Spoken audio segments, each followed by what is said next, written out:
오늘 제목이지 한번 같이 손내서 읽겠습니다. 시작.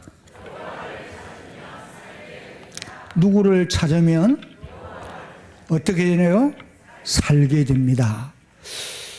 오늘 우리가 읽은 이 본문의 말씀은 선지자 아모스가 북이스라엘 백성들을 향하여서 이제 전파한 그런 하나님의 말씀입니다. 선지자 아모스는 북이스라엘 왕이었던 여로보암 2세가 통치를 하는 동안에 하나님의 말씀을 전달하던 그런 선지자였습니다. 성경의 기록을 보면은 북쪽 이스라엘은 여로보암 2세가 통치하는 그 기간 동안이 가장 부강한 나라, 번성한 나라가 되어졌다. 그렇게 이제 기록을 하고 있습니다. 열왕기하 14장 25절 말씀을 이제 한번 보겠습니다. 이스라엘의 하나님 여호와께서 그의 종 가드헤벨 아믹대의 아들 선지자 요나를 통하여 하신 말씀과 같이, 그 다음 같이 읽습니다.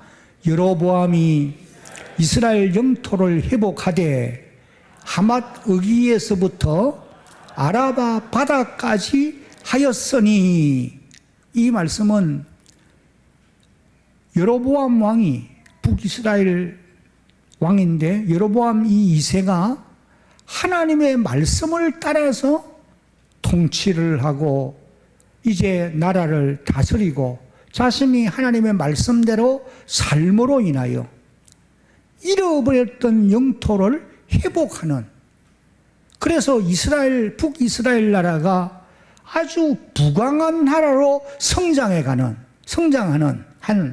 그런 놀라운 은혜와 복을 누리게 되었다. 그런 말씀이에요.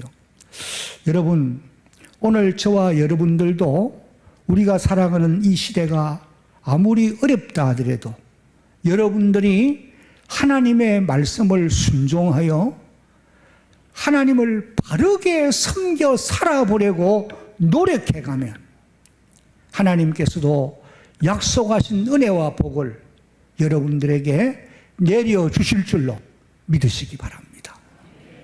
신명기 8장 1절로 신명기 28장 1절로 14절까지를 읽어보면은 이것을 확실히 약속하고 있습니다. 하나님은 약속에 신실한 분이에요. 한번 약속하면 그대로 실행하는 분이심을 우리가 기억해야 합니다. 그런데 여러분, 오늘 여기 본문에 등장하는 이 북이스라엘은 그렇게 복을 받아 번성하게 되었을 때에 그들이 아주 잘못하게 된 것 한 가지가 번성함으로 말미암아 오히려 타락의 길로 가게 되었다. 번성함으로 말미암아서 타락의 길로 가게 되었다는 거예요.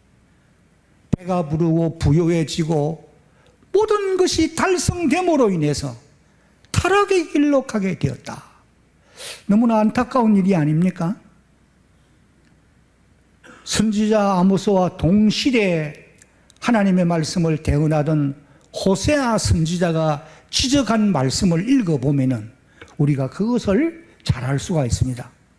호세아 13장 1절 말씀을 보면은 이 에브라임은 북이스라엘 10지파 가운데 대표적인 지파입니다. 그래서 북이스라엘을 일컬어서 다른 말로는 에브라임이라 그렇게 표현을 하기도 합니다.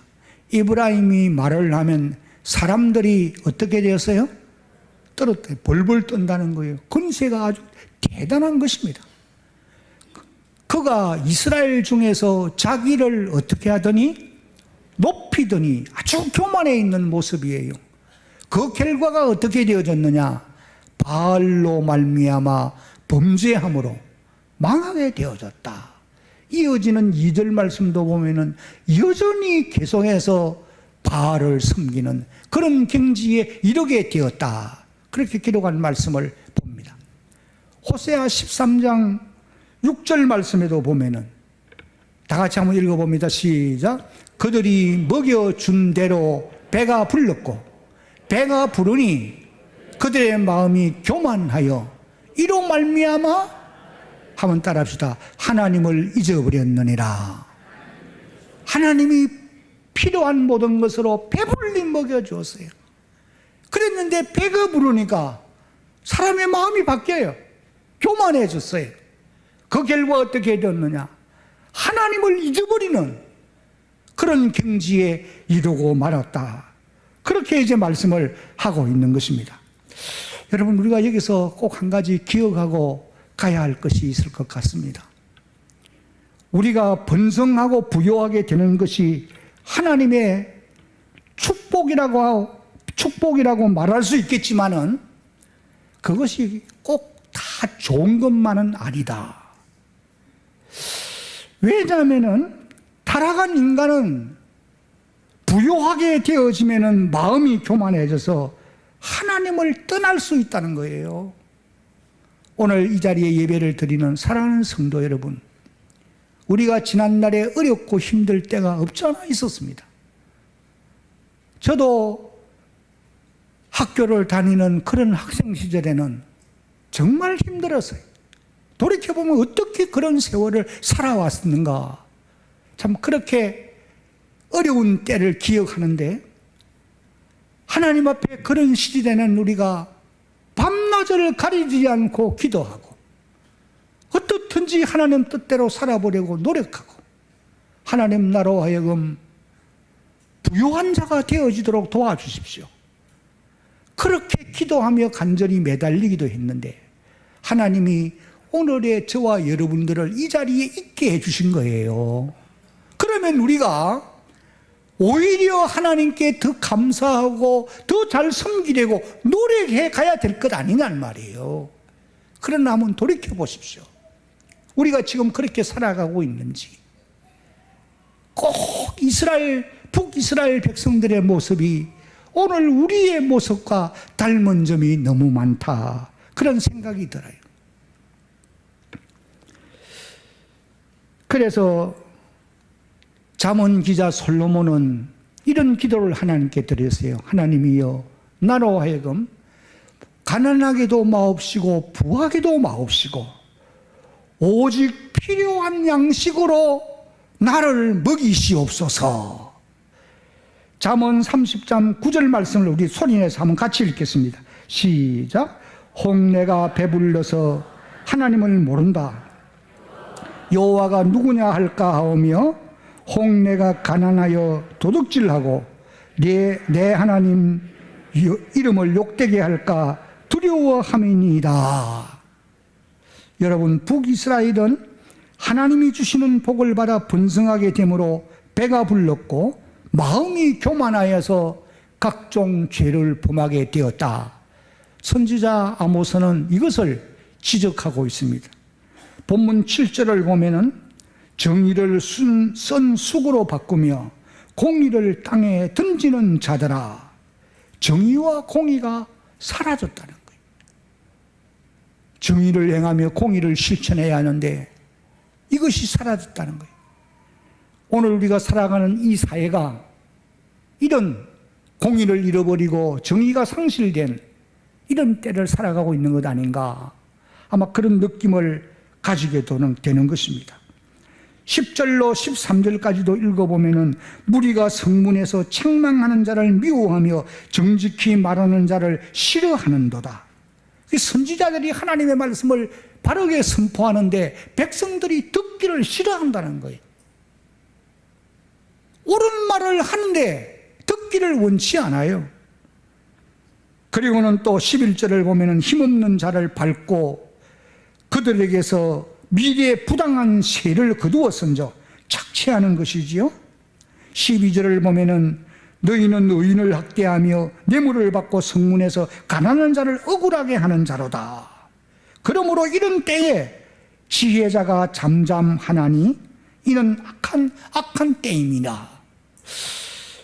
13절의 말씀은 선지자가 바른 말을 하고 계속해서 잘못을 깨우쳐 회개하고 돌아오라고 외치지만은 백성들이 듣기를 싫어하고 여전히 그래도 공의를 버리고 정의를 실천하지 아니하는 그런 시대가 된 거예요. 그래서 선지자들이 내버려 둔다는 거예요. 그래서 하나님의 진노가 임하도록 내버려 둘 수밖에 없다는 거예요. 여러분, 로마서 1장 28절 이후를 읽어보면은 우리가 타락해 있을 때에 상실한 마음 그대로 하나님이 내버려 두면 어떻게 되느냐? 모든 불이 곧 추악과 악독과 거짓과 갖가지 죄악을 범하는 그런 경지에까지 이를 수밖에 없다. 그렇게 말씀하고 있어요. 자녀가 잘못 가는데 제동걸 부모가 없는 거예요. 망하는 길로 갈 수밖에 없잖아요. 북이스라엘 백성들이 지금 그런 경지에 이르게 된 것이다. 그렇게 말씀을 하세요. 그래서 선지자 아모스는 첫째로 북이스라엘 백성들에게 임하게 될 하나님의 심판에 대해서 선포를 하게 된 것입니다. 1절을 보면은 이스라엘 족속아 내가 너희에게 대하여 애가로 지은 이 말을 들으라. 애가는 슬픔의 노래지요. 비극의 노래입니다. 북이스라엘이 하나님의 심판으로 말미암아 멸망하게 될 것을 선지자 아모스가 예언하는 그런 말씀인 것입니다. 아모스가 부른 애가의 내용이 어떤 것이냐? 2절 3절을 보면은 처녀 이스라엘이 엎드려졌으며 다시 일어나지 못하리로다. 자기 땅에 던지우며 일으킬 자 없으리로다. 주 여호와께서 말씀하시기를 이스라엘 중에서 1000명이 행군에 나가던 성읍에 100명이 남고 100명이 나가던 곳에는 10명만 남게 된다. 이 말씀은 신생 국가인 아수르가 북이스라엘을 침략함으로 신생 아수르에 의해서 북이스라엘이 멸망을 받게 될 것을 지금 말씀하고 있는 내용입니다.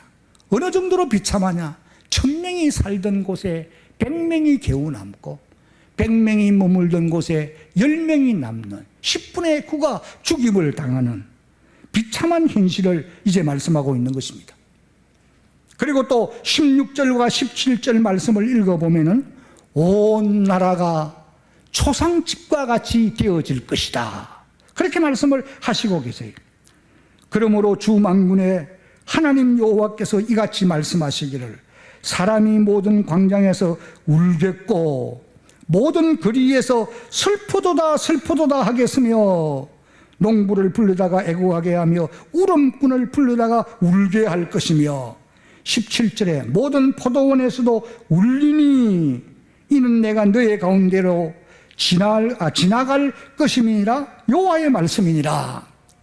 여기 내가 너희 가운데로 지나갈 것임이라 라고 하는 이 표현의 말씀은 하나님의 심판의 칼이 북이스라엘을 관통함으로 완전한 파멸에 이르게 될 것을 비유적으로 이제 표현한 말씀으로 보시면 될 것입니다. 그래서 온 나라가 초상집같이 되어지고 만다. 얼마나 서글픈 모습이겠습니까? 그러면은 북이스라엘이 왜 이렇게 비참한 하나님의 심판을 받을 수밖에 없었느냐? 아모스 4장을 여러분들이 읽어보면은 하나님이 선지자 아모스를 통해서 7번이나 재앙을 경고했는데 이스라엘 백성들이 회개치 아니하고 여호와께로 돌아오지 아니하였기 때문이다. 이것을 이제 말씀을 하시고 계세요.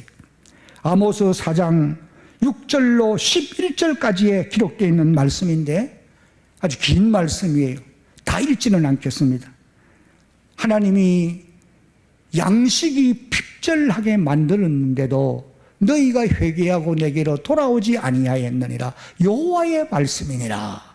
그렇게 말씀을 했고 이제 7절 말씀을 읽어보면 가뭄으로 인하여서 사람들이 목말라 애타하면서도 너희가 회개하지 아니하고 내게로 돌아오지 아니하였다.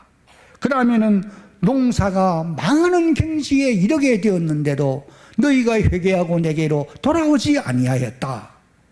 전염병이 너희 가운데 펜만하게 되어서 수많은 사람이 희생을 당하는데도 회개하고 내게로 돌아오지 아니하였느니라. 여호와의 말씀이니라. 계속되는 말씀을 보면은 여러 가지 재앙으로 인하여 악취가 만연해 가고 지진으로 인하여 수많은 사람이 죽임을 당하지만은 너희가 회개하고 내게로 돌아오지 아니하였느니라. 7번이나 하나님이 선지자 아모스를 통해서 경고했지만은 그 경고를 받고 경험하고도 회개치 아니하고 하나님께로 돌아오지 아니하므로 하나님이 이와 같이 심판을 할 수밖에 없었다. 그렇게 이제 말씀을 하시는 거예요. 그리고 또 한 가지는 선지자 호세아가 호세아 13장 9절에서 이렇게 말씀을 하시고 계십니다. 한번 같이 읽어보겠습니다. 시작. 이스라엘아 네가 대망하였나니 이는 너를 도와주는 나를 대적함이니라. 너를 도와주는 나를 어떻게 했다고요? 대적했다는 거예요. 이스라엘 백성들은 하나님의 늘 도움을 받고 살아왔는데 이제 그들이 하나님을 대적하니까 하나님이 그들을 원수의 손에 내버려 둘 수밖에 없는 거예요. 여러분, 우리가 여기서 시편 기자의 말씀을 기억하고 지나가기를 원합니다. 시편 118편 6절 7절 한번 읽어봅니다. 시작. 여호와는 내 편이시라 내가 두려워하지 아니하리니 사람이 내게 어찌할까. 여호와께서 내 편이 되사 나를 돕는 자들 중에 계시니 그러므로 나를 미워하는 자들에게 보응하시는 것을 내가 보리로다. 여러분 무슨 말이에요? 하나님이 나를 돕는 자 중에 늘 함께 계시기 때문에 나를 해하려고 일어나는 원수가 아무리 강해도 하나님은 더 강한 분이시기 때문에 그들을 보호해버린다는 거예요. 그래 그들이 멸망을 받을 수밖에 없고 우리는 그 악한 자들의 손에서 구원함을 받는 이런 복을 누리게 되어지는 것입니다.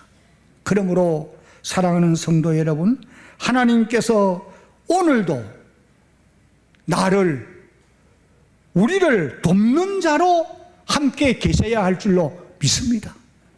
한평생 여러분의 가는 길에 하나님이 돕는 자로 함께 해주셔야 된다는 거예요.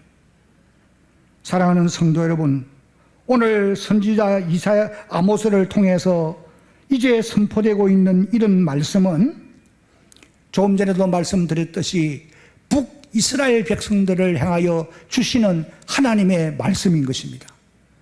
그러나 지난날 문자적으로는 이스라엘 백성들에게 적용되지만은 이 시대를 살아가고 있는 이들에게는, 이 시대를 살아가고 있는 우리에게는 이 말씀이 무슨 의미가 있느냐? 이 말씀은 우리가 태어나서 한평생 살아가는 이 나라와 민족, 그리고 우리가 섬기고 속해 있는 한국 교회를 향하여서 하나님이 주시는 말씀이다. 하나님의 주시는 경고의 메시지다 라고 말할 수 있는 것입니다. 왜냐하면 지금 우리가 살아가고 있는 이 시대가 마치 선지자 아모스가 예언하던 시대와 닮은 점들이 너무도 많기 때문입니다. 여러분, 우리는 시대를 분별할 줄 아는 이런 지혜가 있어야 돼요. 마태복음 16장 3절을 보면 예수님께서 이 시대를 분별할 줄 아는 이런 지혜가 너희에게 있어야 된다고 말씀을 하십니다. 사도 바울 같은 사람도 로마서 13장 11절을 보면은 너희가 이 시기를 알거니와 자다가 깰 때가 벌써 되었으니 그런 말씀을 하시고 계세요. 여러분, 지금 우리 한국교회는 큰 어려움에 직면해 있습니다. 물론 교회뿐만 아니라 이 나라 민족도 역시 마찬가지다. 그렇게 말할 수가 있을 것입니다. 여러분, 저는 우리 대한민국이 건국된 이후에 지금 이 땅에서 76년을 살았고 이제 77년째 살고 있습니다. 뭐 한 살 차이지만은 또. 우리나라의 역사를 그래서 어느 정도는 알고 있어요. 우리나라가 1950년대부터 1980년대까지 6.25 전쟁 이후이기 때문에 아마 세계에서 가장 못 사는 나라였을 거예요. 그때는 먹을 양식, 입을 옷, 마실 물, 머물 거주지가 없어서, 장막이 없어서 정말 고생하는 사람들이 너무 많았잖아요. 내일 아침 깨 끼니를 걱정하는 사람들이, 그래서 한숨 쉬고 있는 사람들이 얼마나 많았느냐는 말이에요. 그래서 우리의 어른들, 여기 앞에 계시는 이 어른들의 세대, 우리들도 마찬가지였어요. 정말 열심히 밤낮을 가리지 않고 일하며 살았습니다. 1960년대 중반에는 독일의 강부로 가기도 하고, 간호사가 파병되어 가기도 하고, 60년대 후반부터 70년대 초반까지만 해도 월남 전쟁에 나가서 돈을 벌기 위해, 달러를 얻기 위해서 그렇게 살아온 세대들이 아니냐는 말이에요. 뿐만 아니라 한국교회와 많은 성도들도 열심히 일하면서 정말 간절하게 하나님을 찾아 부르짖었던 그런 시절을 살아온 것입니다. 그때는요, 새벽이나 밤 시간에 교회를 가보면은 교회 안에는 기도하는 사람들의 기도 소리가 예배당 안을 진동했어요. 기도원을 가봐도 기도하는 사람들로 인산인해를 이루고 있었던 거 아마 여러분들도 경험해 보셨을 거예요. 그렇게 열심히 하나님을 찾고 또 열심히 부지런히 일하면서 살아왔던 그런 시절이었습니다. 그런데 우리나라가 경제가 이제 점점 자라감으로 인해서 1994년부터, 그러니 6.25 전쟁 이후에 약 40년 후에부터 우리나라는 원조를 받는 국가에서 주는 나라로 바뀌어져 가는 것을 볼 수가 있습니다. 제가 목회하면서 월드비전 사역을 오래 했어요. 그 월드비전은 후원하는 NGO 단체 아닙니까? 그 통계를 보면은 지금 우리나라가 세계에서 4번째로 후원을, 원조를 외국에 많이 보내는 나라입니다. 미국, 카나다, 호주, 그리고 대한민국이에요. 지금 한국은 경제가 10위권 안에, 세계에서 경제가 10위권 안에 들은 나라라고 그렇게 말을 하지 않습니까? 그래서 대한민국만큼 지금 현재 잘 사는 나라가 없다. 저는 세계 여러 곳을 가보지만은도 정말 한국만큼 살기 좋은 나라가 없어요. 밤 12시가 넘어서 돌아다니도 걱정 없어. 어디를 가도 먹을 거 풍족해. 전화만 걸면 배달이 와요. 정말 좋은 나라야. 그래서 세계 많은 사람들이 대한민국을처럼 부러워하잖아요. 제가 얼마 전에 여수를 갔는데, 그 바닷가에 공중 화장실을 너무 잘 지어놓은 거예요. 그 관광을 온다는, 그게 동남아에 있는 사람들이 세상에 화장실을 구경하기 위해서 관광을 온다. 뭐 좀 과장됐는지는 몰라도 그 정도로 우리나라는 정말 좋은 나라, 잘 사는 나라입니다. 여러분, 한국이 이렇게 되어진 것이 하나님의 은혜가 아니고 무엇이에요? 하나님의 은혜로 이렇게 된 줄로 믿어야 합니다. 애국가의 가사처럼 동해물과 백두산이 마르고 닳도록 하나님이 어떻게 하사? 보호하사 우리나라 만세요. 자, 그렇다고 한다면은 오늘 한국교회와 우리 성도들은 하나님이 베풀어준 그 은혜에 감사해서 더 찬양하고 감사하고 더 바르게 섬겨 살아보려고 노력해 가야 될 것 아니냐 말이. 그러나 현실을 돌아보십시오. 교회는 가면 갈수록 쇠퇴의 길로 들어가고 있는 것이 분명한 현실입니다. 예수를 믿는다고 하면서도 교회를 떠나가는 사람들이 갈수록, 코로나 시대로 인해서 어려움들이 있었지만은 갈수록 많아져 가고 있어요. 그래서 소위 가난한 성도라고 하는 사람들이 통계에 의하면 200만이 넘는다고 그렇게 이제 말하는 것을 들었습니다. 개척교회와 소규모 교회들이 생존이 어려워요. 다음 세대는 말할 것 없잖아요. 우리 교회를 현실을 보더라도 참 얼마나 힘들까, 앞으로 어떻게 될까 염려치 않을 수 없어요. 이것이 한국교회가 안고 있는 내적인 현재의 어려움들이라고 말할 수 있습니다. 왜 이런 현상이 여러분 왔다고 생각하세요? 신명기 8장을 읽어보면 11절로 14절에 하나님이 일찍이 모세를 불러 자기 백성들에게 이렇게 경고의 말씀을 주십니다.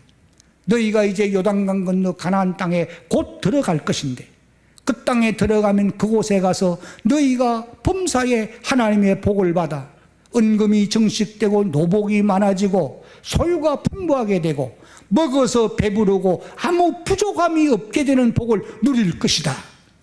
그때에 내가 염려가 되는 것은 너희가 마음이 교만하여 나를 모른다 할까?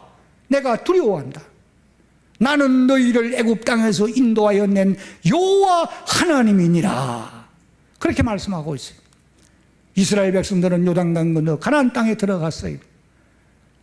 모세를 통해 경고한 그 말씀대로 이스라엘 백성들은 하나님을 떠나게 되었습니다. 배가 불러 교만하게 되었고 떠나게 되었어요. 오늘 이 시대를 살아가고 있는 우리들의 모습이 꼭 그런 모습을 닮아가고 있다. 지적하지 않을 수 없어요. 먹어서 배부르고 부족함이 없기 때문에 하나님의 도우심을 그렇게 필요로 하지 않는 시대가 이 시대예요. 아마 갈수록 이런 현상은 더하리라. 그러니 많은 사람들이 기도할 필요성을 또한 느끼지를 못해요. 갈수록 그래서 기도하는 사람이 줄어가고 있는 거예요. 교회도 마찬가지입니다. 기도원도 마찬가지.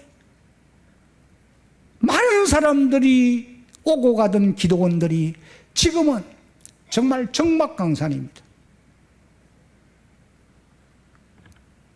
그래서 예수님께서 누가복음 18장 8절에서 이런 말씀하셨어요. 그러나 인자가 올 때에 세상에서 한번 따라합시다. 믿음을 보겠느냐? 뭘 보겠느냐? 여기서 말하는 믿음은 앞 문장하고 연결시켜 보면은 기도하는 믿음을 말하는 거예요. 믿음이 있어서 기도하는 사람들을 내가 찾아볼 수 있겠느냐? 믿음이 있으면 기도하게 되어 있고, 기도하는 사람은 그래도 믿음이 있기 때문에 기도하는 거지요.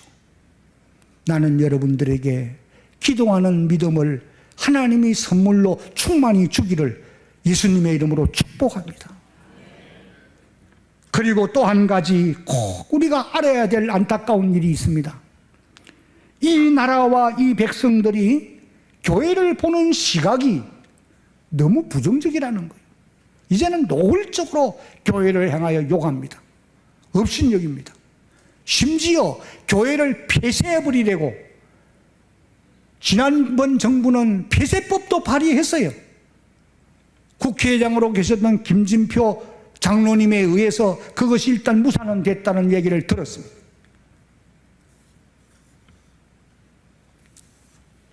여러분, 한국교회가 이 땅에 했던 일들을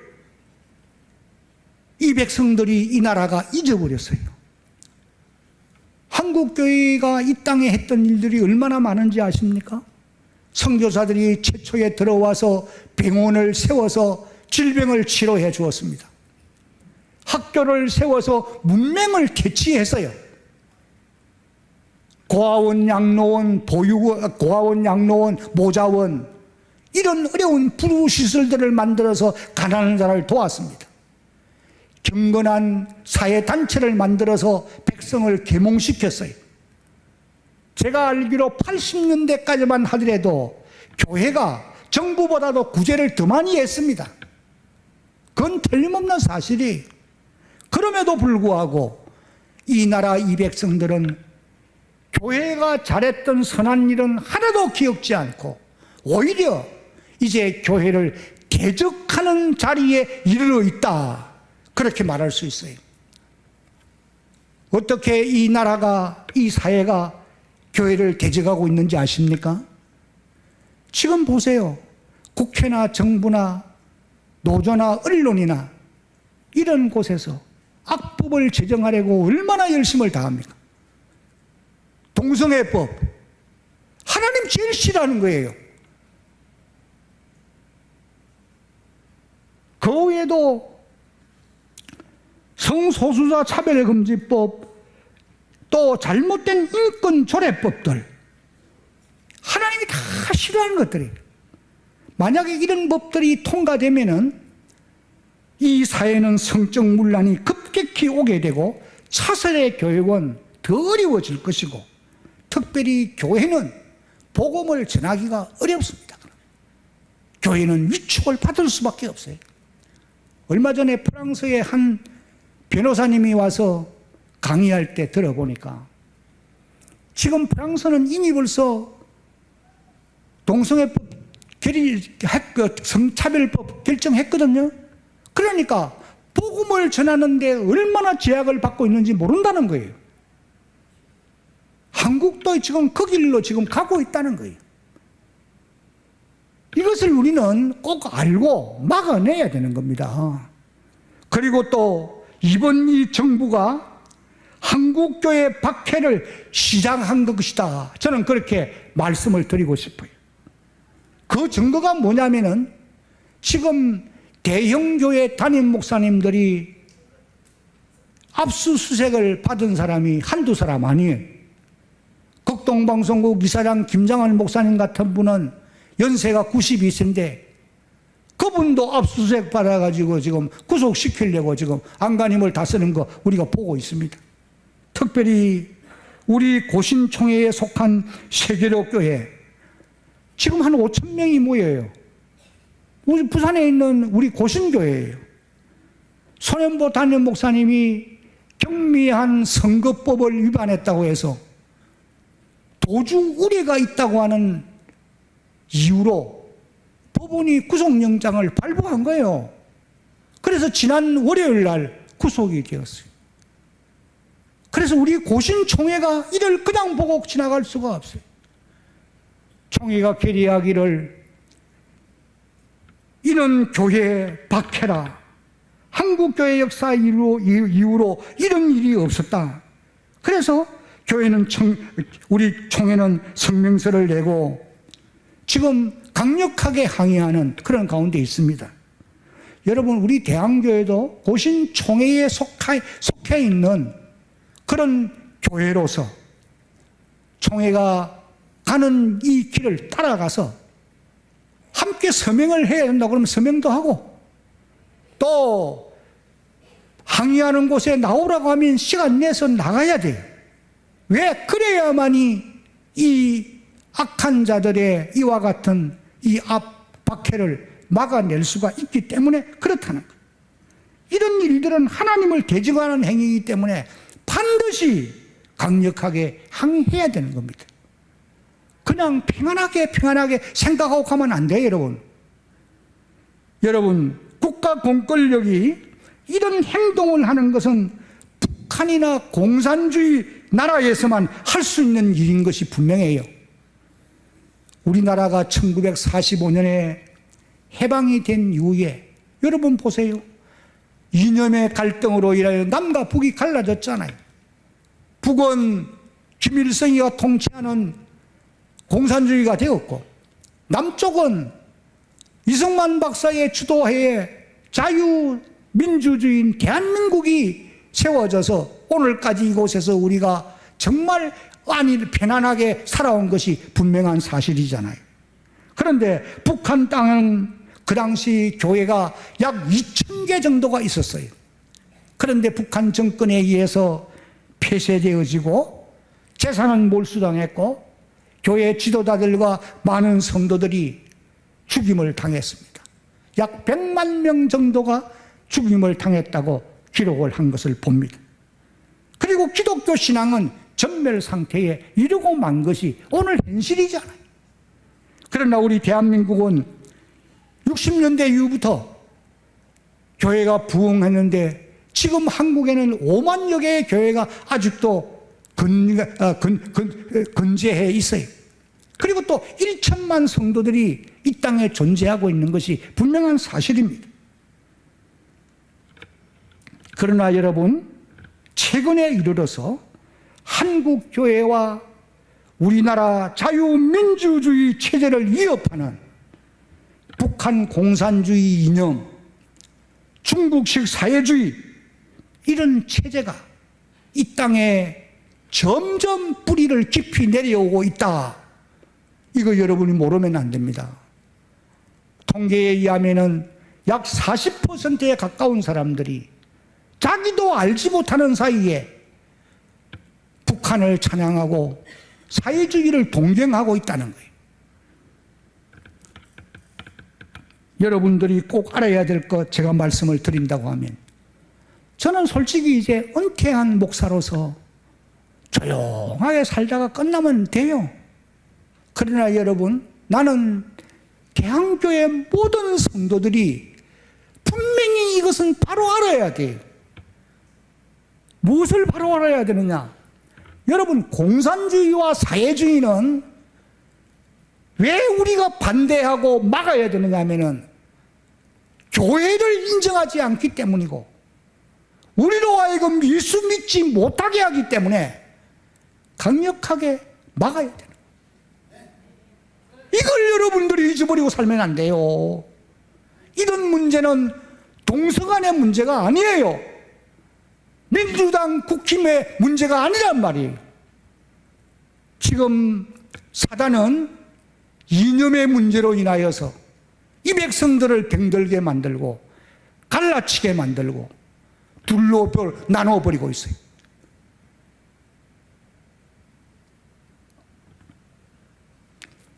여러분, 가까운 곳에 있는 나라들, 러시아, 중국, 공산화된 캄보디아, 베트남, 이런 나라의 역사를 좀 알아보세요. 공산주의의 영향력으로 인해서 1억 명의 사람들이 죽임을 당했다고 하는 그런 통계가 나오고 있습니다.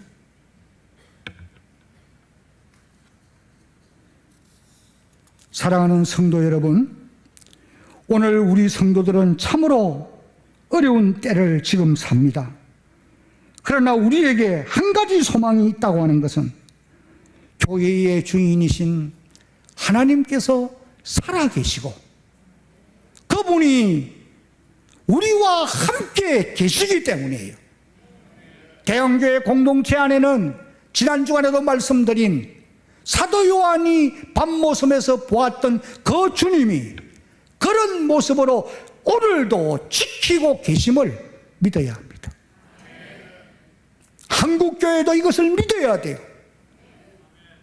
그러므로 우리 성도들은 한국교회를 위협하는 모든 악한 세력들과 싸워서 물리치고 다시 교회를 든든히 세워가야 할 것입니다. 그리고 또 이 나라 이 민족을 자유 대한민국으로 굳게 지켜가야 할 것입니다. 그래야만이 여러분, 우리 자신과 우리 다음 세대, 아들 세대, 손자, 손녀 세대가 신앙생활을 평안하게 할 수 있게 될 줄로 믿어야 합니다. 이 시대가 잘못되면은 여러분의 세대는 이제 거의 끝나가요. 이 시대가 잘못되면은 우리의 손자, 손녀들의 세대는 신앙의 자유가 없습니다. 하나님을 자유롭게 믿을 수 없어요. 지금 중국이 교회가 있다고 생각하십니까? 지하교회는 있습니다. 삼자교회는 통제받습니다. 성경대로 설교 못해요. 북한 땅에는 아예 교회가 신앙생활을 하는 사람이 머물 수 있는 곳이 아니잖아요.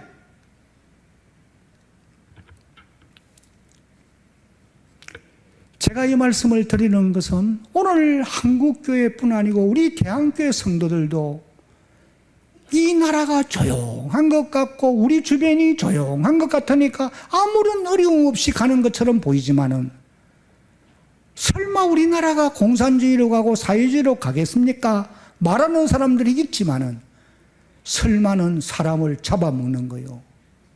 꼭 기억해야 됩니다. 나는 우리 대한교회 모든 성도들이 땅 위에 여러분이 살아있는 한평생뿐 아니고 여러분의 자손대가 정말 자유롭게 신앙생활을 할 수 있는 그런 하나님의 교회가 되고 우리가 살아가는 이 대한민국이 자유민주주의 대한민국으로 근제해 갈 수 있기를 예수님의 이름으로 축복합니다. 여러분, 이를 위해서 오늘 우리가 해야 될 일이 무엇이냐? 선지자 아모스의 말씀과 같이 한번 따라합시다. 여호와를 찾아야 할 것입니다. 누구를 찾아야 돼요? 여호와를 찾아야, 하나님을 찾아야 된다. 왜? 그분은 힘이 있는 분이고 강력한 분이기 때문에. 그리하면 하나님께서 약속하신 말씀대로 다시 회복시켜 주신다는 거예요. 너희는 여호와를 찾으라. 그리하면 살리라. 너희는 여호와를 찾으라. 그리하면 산다는 거예요. 4절과 6절 말씀에 거듭거듭 말씀하고 있는 것을 봅니다. 이제 말씀을 맺어야 될 시간입니다. 여러분, 우리가 찾아야 할 하나님이 어떤 분이냐? 8절 9절을 보니까 이렇게 기록해요.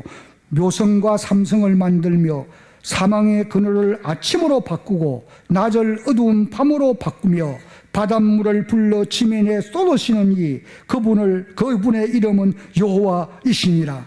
그가 강한 자에게 갑자기 패망에 이르게 하신 그 패망이 산성에 미치는 그런 역사가 일어날 것이다. 하나님은 강한 분이에요. 아무리 대적이 힘이 있어도 하나님이 무너지게 하면 하루아침에 무너지는 거예요. 여러분 보세요. 러시아 연방이 하루아침에 무너지잖아요.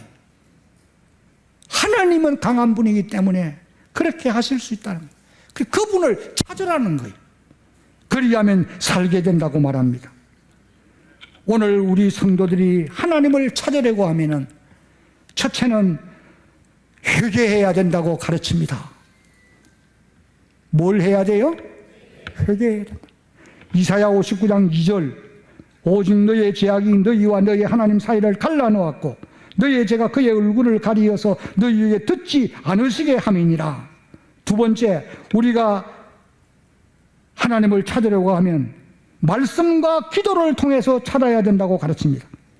요한복음 5장 39절에 너희가 성경에서 영생을 얻는 줄 생각하고 성경을 연구하거니와 이 성경이 곧 내게 대하여 예수님께 대하여 하나님께 대하여 증언하는 것이니라. 예배를 통해서 찾아야 된다고 마지막으로 말씀하고 있습니다. 뭘 통해 찾아야 돼요? 예배를 통해서. 출애굽 29장 42절 43절은 함께 소리내서 읽겠습니다. 시작. 이는 너희가 여호와 앞 해만문에서 늘 드릴 번제라. 내가 거기서 너희와 만나고 내게 말하리라.